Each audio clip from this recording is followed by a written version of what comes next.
Welcome to Franchise Marketing Radio, brought to you by SeoSamba.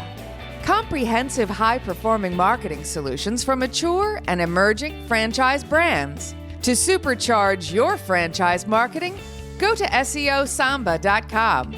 That's SeoSamba.com.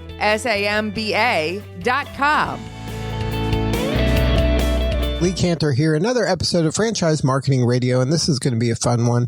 Today we have with us Mary Jane Riva with Pizza Factory. Welcome, Mary Jane. Hi, Lee. Thanks for having me. Well, I'm excited to learn what you got going on with Pizza Factory. Where are you guys based, and how are you guys doing now?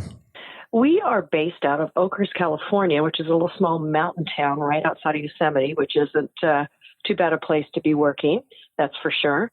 But we started back in 1985 franchising. We are in 5 states in the West Coast is also far, but we're making moves to expand further east a little bit, state by state. And COVID has been very good to us, I have to say. Yeah, that's what I'm hearing from a lot of franchisors. A lot of folks are out there kind of either, got laid off or decided they needed a change, and they're seriously considering franchising as a path to go down. Yeah, we're seeing that a lot where our leads certainly have picked up, but a lot of people they're tired of being at the mercy of someone else with what their future is going to lay ahead for them. So, and pizza, like everybody knows, is done well right now. So they're looking at other avenues to secure their future, which is always exciting and scary at the same time. I remember the first time when I did it. And as much as you think this is going to be all fun and games, it's very scary too. Absolutely. I mean, any change is scary, especially when you're if somebody's going from a corporate setting where, they're kind of a cog in a machine to now they're running the machine. It's a different kind of mindset. Yeah. Now, there's a lot of anxiety with it. Now, can you talk a little bit about Pizza Factory's history? Did it start out with the idea of franchising, or did it start out as kind of a mom and pop, people who love pizza were just trying to serve their community? Yeah, originally when it started back in 1978, there were 2 stores right outside Yosemite, one in Mariposa, one in Oakhurst. And it wasn't starting out to be a franchise at all.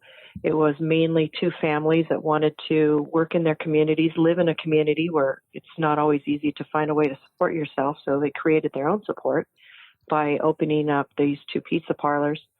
And from there, it just, because of the food, the quality, and everybody seeing it, it started to expand primarily in smaller towns because, again, people were looking for a way to move out of the big cities. They wanted to live in an area that was more of a small community, but, how do you support yourself? So it turned out to be a really good model for them to move forward and franchise. So that's kind of how it started. And then how did the franchising go at that time? Was that something, because franchising your business is a totally different business than running your business. Right. Yeah. Franchising for the folks that are in the smaller towns, they were, they got the support of not being, your own business still. I mean, obviously a franchise, you're being awarded the license or the brand to operate under the name and sell the product, but it's still your business. So you need that support, and they just kind of helped folks along and kept the culture of giving back to your community was the primary function of how to move forward in a community that doesn't know who you are. Is you get involved, you give back, and you contribute to those that are, keeping you in business by buying your product.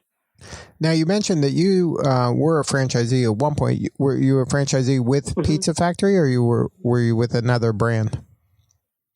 No, actually, I started my first business. I owned my own donut shop when I was 20, and I did that for 3 years, and then got into the pizza industry. And my husband and I, we bought our first franchise in 1990 in Southern California, and then we opened up several stores from there. And then in 2012, when the owners were deciding it was time to move on and retire, they offered the company to my husband and myself. So we decided to take a new adventure on. And boy, was it an adventure. Now, what? And it still is. Now, what was it like? Because going from being a franchisee, you're on one side of the table, and now you're the franchisor on the other side of the table. So you, I'm sure, have a lot of empathy for the franchisees. Yeah. That may be different than some other franchisors out there that are more kind of corporate-y in the way that they see the world. So how has that helped you in the growth of Pizza Factory? Well, definitely.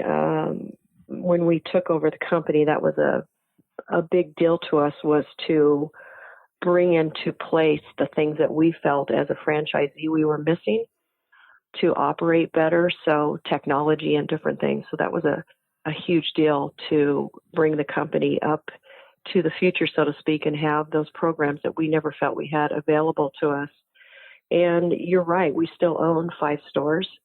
So we have a finger on the pulse still of what it's like to be a franchise out there. It's not like we're sitting in an office somewhere. We're not. We've got our own stores as well.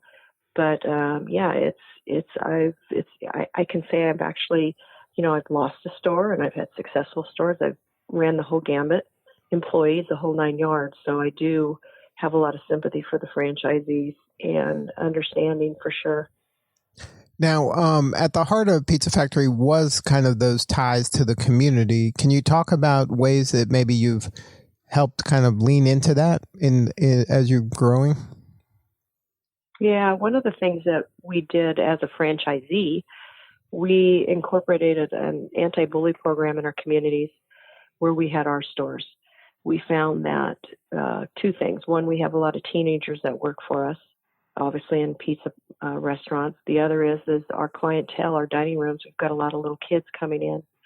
And the culture we wanted to make sure was very clear to anyone, whether they were working for us or coming in as a guest, that, it was a place where you were to come and relax and have fun and not worry about,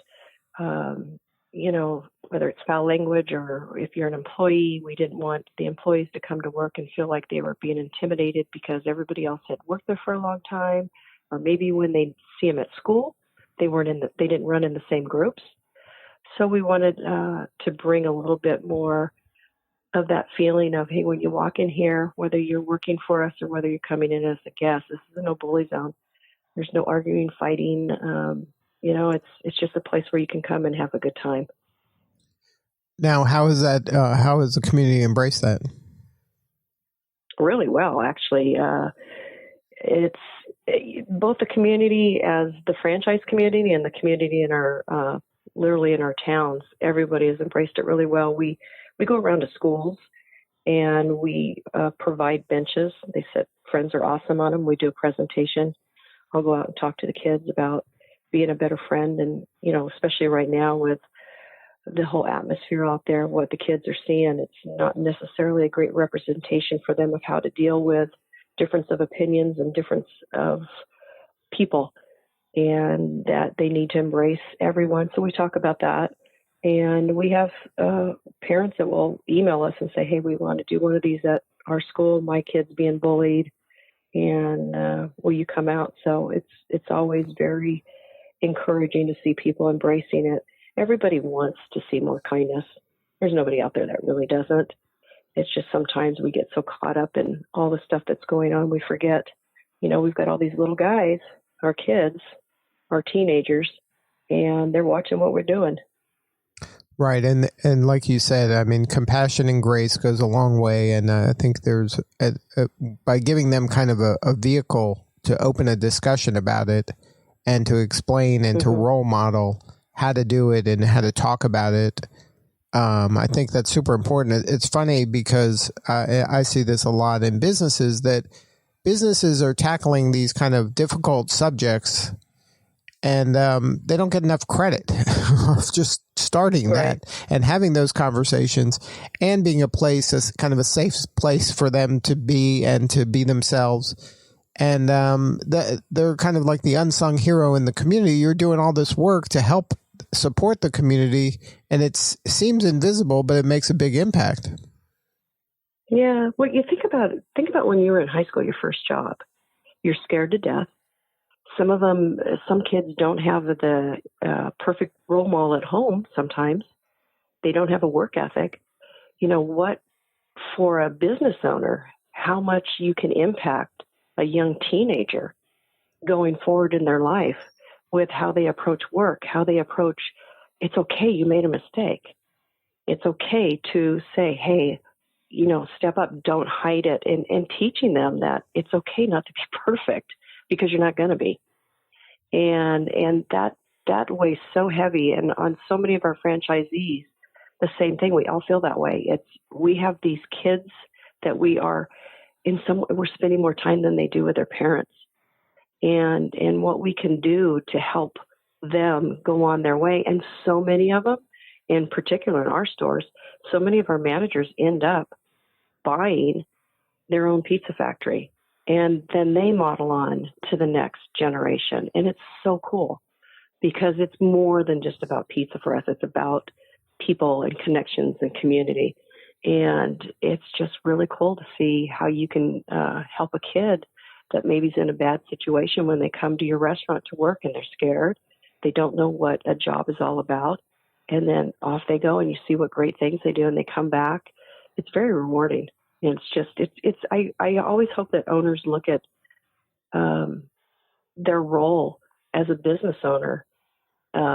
It's so much bigger than just money going into that till. What you're modeling for a lot of kids, and they're listening to you, and they're seeing how you react. They see how you treat other people, and they learn how to deal with people from a business sense, from a customer sense. And it's just, and how to deal with people that, when a kid comes into my restaurant to apply for a job, and I can see right off the bat, you can always see which groups, there's always groups in high school. And when he starts work and you can see that he's she is very intimidated because all the other kids are already friends and they have their relationships, and you just feel for him because you go, God, we know that you're feeling really intimidated, and it's like, okay, stop. So everybody has to come up and, meet this person and make them feel welcome and realize, you started the same way this kid did right now. You need to remember how this person felt their first day on a job. So anyways, I digress. I know always because I get very passionate about the kids and kindness and making sure that we're treating people right. And I'm sure that kind of transfers over to your ideal franchise candidates, right? Like if their value systems have to be the same, they have to kind of believe in the same kind of mission and elevate the importance of this kind of heart of service, giving back, going to the community and being an active member, not just kind of somebody on the side, right? Like that's some of the qualities of an ideal franchise owner, isn't it? Yeah. When we have prospects or anybody that comes to us and wants to know more about our brand, culture is a big part of what we try to convey to them, because at the end of the day, everybody, this COVID, everything's going to go back to where we're going to have the restaurants open and community is going to be more engaged and personally one-on-one with people. And you have to, people want to feel like they're being treated correctly. They're being treated with respect, and community is a big part of success. It's not just the product, of course. We have a great product, but the product is a part of the big picture of success in our culture. It's not the only piece. It's a part of it. And whether or not you embrace your guests and that you create a culture when they walk in the door, that their experience is going to be just as good as the food, that's the culture that we try to create. We want it to be a place where when they're done, they go, wow, that was really great, but I want to also go back there. Right. I want to support them because I see what they're doing for our community. So culture is a huge deal to us.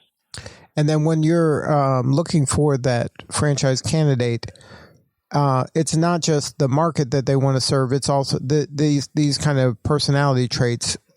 They're hard to train. It's easier to choose the right people than it is to train the person to have those kind of inherent qualities, don't you find? Well, and that's why there's models that you can do with our brand too. Like, let's say there's the person that wants to do 2 or 3 restaurants and they may not be hands-on. Then you need an express unit. There's less interaction with the guest, but you still have to feel the culture to train your employees to make sure they're still reflecting our brand the way we want it to be shown. Now, there's the folks that want to go into community and have the dine-in restaurant and have that interaction. That's awesome, because that's really how we started. Those people are different types of people. So there's all different kinds of personalities of how they want to own a business, but ultimately they still have to be able to understand, embrace the culture of it's a bigger picture about success than just the product. There's more to it. It's service. It's how you present yourself, and the product is a big part of that. But if you're going to just rely on the product as a means for your success, I think that's a scary road to go down for some people. Right. I agree. I mean, and that's part of when you're building this kind of organization and tribe of people that are kind of representing the brand. This is part of the brand. It's, that's what they're buying. It's not just we make pizza. There's lots of places that make pizza, but we make pizza in this way, and this is how we serve the community. And if you want to be part of that, then join us. If you want something transactional where you don't care and you're just slapping stuff together and throwing it out there, you're probably not going to be the right fit. That's right. And we make our product all from, we hand toss our dough. We make our own dough. We make everything in the restaurant. That's something that a lot of people have to embrace as well. It's a lot of work, but the culture of embracing your community, and especially in these days, social media, somebody can just blast you. You have to be able to respond to people and engage with them and have a conversation. It's not like, 30 years ago, when there was no social media. Now everybody's so interactive and have an opinion. You've got to make sure that you're out there and you're showing what we're about. And if something's gone wrong, that you're going to reach out and make that right. You just can't shove it under the rug. And there's just a lot of, the generations that are coming up, they want to know that you're giving back to your community. They want to know that you're doing something good. And that's the way it should be. That's what community is. So it's a personality of finding people that embrace that, which can be tricky, like you said. But ultimately, there's a lot of people out there that want to do something good. They want to be proud of what they sell. They want to be proud of their business, and they do want to make a difference. Right, and they want to feel at the end of the day. Right, they want to feel at the end of the day they had an impact. It's not just like you said, counting the money. It's like I made a difference today. Let's talk a little bit about something you guys have, I don't know if this is new or not, but this No Kid Hungry. Talk about that program. That's another program that where we chose that was because No Kid Hungry, first of all, does a fantastic job of reaching out to communities, whatever size it is, and helping feed kids, whether it's during the summer, during school, when they're out of school. They've done a great job. And what's very cool about No Kid Hungry because we're in some really small communities, some of our stores, and we want to be able to always impact the communities we're in. With No Kid Hungry, you can do that. So when we do campaigns like we just finished up, and ultimately we raised $10,000, but it goes back into those communities that we're a part of. So the franchisee, the business owner that's in those communities, can actually see those dollars going into their own communities, which is really, really nice. It's a cool program. They do a great, great job. I think No Kid Hungry is an awesome, awesome program, and we'll stay with it. We've been with them for a while, but we're going to continue to stay with them as well. And then for the people who don't, maybe they don't have kids or they don't understand, in a lot of communities, some kids' only real meal happens at school. And if there's not a school opening, like there is now, a lot of virtual these people are missing out on meals, like their main meal of the day. And I don't know if everybody really understands and appreciates that that's happening all over the country. And that's a real issue. Oh, it's huge. It's huge. When we go to, I was telling you, where we go to schools and we do the no bully, Friends Are Awesome assemblies with the kids, and we'll go there and we'll see the kids sitting there eating. And I remember seeing how some of the smaller towns, they're packed and the kids are coming there for breakfast. They get breakfast free. And a lot of the schools are doing an awesome job of helping these families and helping kids to make sure that they are getting food and eating. And the summertime, and now with school out, say when school's normally in, the summertime, the parents are still working. Right. And these kids are kind of left there, and where do they get lunch? So they put these programs on for these kids to be able to go get lunch, breakfast, whatever it is. And it's awesome. They do a great job. Yeah. And kudos to you for supporting that and helping, these people that, again, it's not visible, but it has a huge impact. And the culture that you're building is, you really must be proud of how your folks are doing this and really serving a lot of people. And it's in some ways it's unexpected, but in my opinion about business, that this goes to the heart of business. Business can't only be about just making money for the owner. It has to be about serving the community. Yeah, it really does. And the community at the end, you get what you give, and if you're giving out something positive, you will get back positive. There's always going to be those negative people, but at the end of the day, I'm so proud of our franchisees. You're right. They do a lot of things above even these two programs we've talked about. But really, when you think about all these little kids, that whether it's No Kid Hungry, or the anti-bully program, or whatever it is, that the franchisee, they may come into their store and see, our No Bully logo, or we've got coloring books where they actually, it's a kid's menu, but they color on it, and there's a part on there where the parents are supposed to engage with their kid.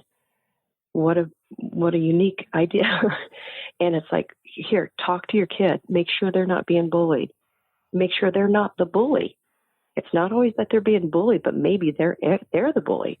And so there's this whole thing on the menu for the parents to engage with their kid, because that doesn't happen as much either.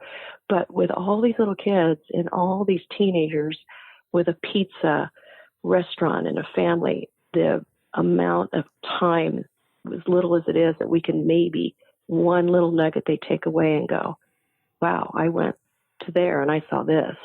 This person was kind. Or, when I was at school, I learned about how to talk to a friend that's being treated wrong or doesn't feel part of a group. If we could start with those younger kids and know that they're watching and they're going to model what we do. Right. And you're giving them the tools. They may seem like, that's just a question on a menu, but that might be what unlocks their kind of awareness that maybe this isn't appropriate, or maybe there is another way to do this, or maybe I should stand up when, my friend's getting bullied, that I should be the one that, says, hey, stop, Yeah. And that stuff that, again, it's not pizza, but it's serving the community. And those ripples happen. You're creating change in a community. Again, looks invisible, but it's critically important to thriving communities. Well, another couple things, and that I could talk your ear off all day about this, but one of the things that we started doing in our stores is going to board games, because the families are more and more, the kids are on the phone, kids are in the arcade, whatever it is. So we started, and the parents are just loving it, because now, of course, this was pre-COVID, but they sit at the table, they play board games, they actually talk to each other. So over a pizza, it's a community food. They all got to reach in and grab their slice. They can all sit there and play a game. It's very cool to watch that. But, back to, talking about when you're talking about kids and their parents, one of the other things that was a part about the No Bully was, I'm extremely close to my son, always have been. And he came out to me when he was about 19 years old that he was gay. I had no idea.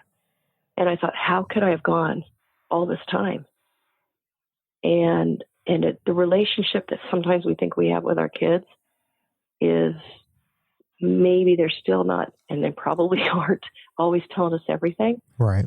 And boy, if there's a chance to, I sit there and go, woulda, coulda, shoulda. How could I have helped him when he was in junior high school? But they don't always tell us everything.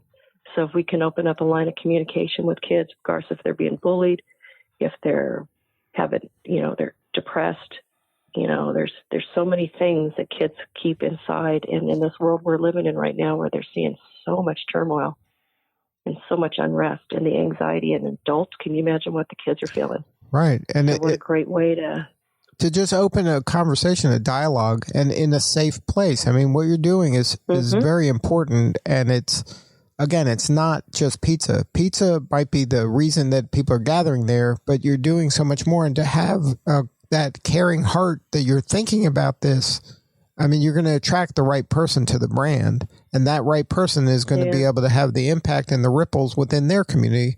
So that's where change can really occur. Let's hope.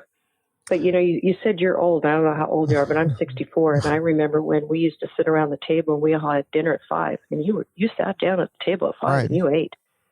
And that's where you talked. Right. And so it's, we're trying to make the restaurant, the pizza's there, conversation starts, keep the kids at the table, turn the phones off, keep a game or something for them to engage with, and kind of take that back in the 60s, kind of sit down with the family and actually have a conversation. Right. And you don't have to do it. You don't have to do it in a kind of a mandated way. You can do it where they want to do it, because all of the stuff's around you to do it. So why don't you just do it? Right. And it doesn't have to be relaxed. Right. It's fun. It's relaxed. It's they're choosing to engage that way. So you're not making them. It's part of just the way that it is. So, I mean, I think you're doing an amazing thing, and you should be really proud about this. What you're doing is hard, but it's important, and we appreciate you for doing this. If there's someone out there that wants to get involved as a franchisee or learn more about the brand or find a location near them, what's the best way to engage with you or somebody on your team? Well, they can always call the office, 800-654-4840, or go on our website. We have Laura, who's awesome, that works with us on making sure people are a right fit and understand what we're about, and leading them through the process. And then pizzafactory.com. Or pizzafactoryfranchise.com. Either one of those two. We'll get them there. Good stuff. Well, Mary Jane, thank you so much for sharing your story today. I mean, it's an amazing brand. It's an amazing story, and the empathy you must have coming from a franchisee to franchisor. I'm sure you got a lot of happy franchisees out there. We score real high on our FBR survey. Thank you for saying that, and I am proud of that. It's not what it's about. It is. We do fine. Yeah. Thank you very much. Well, thank you again for sharing your story. This is Lee Cantor. We will see you all next time on Franchise Marketing Radio.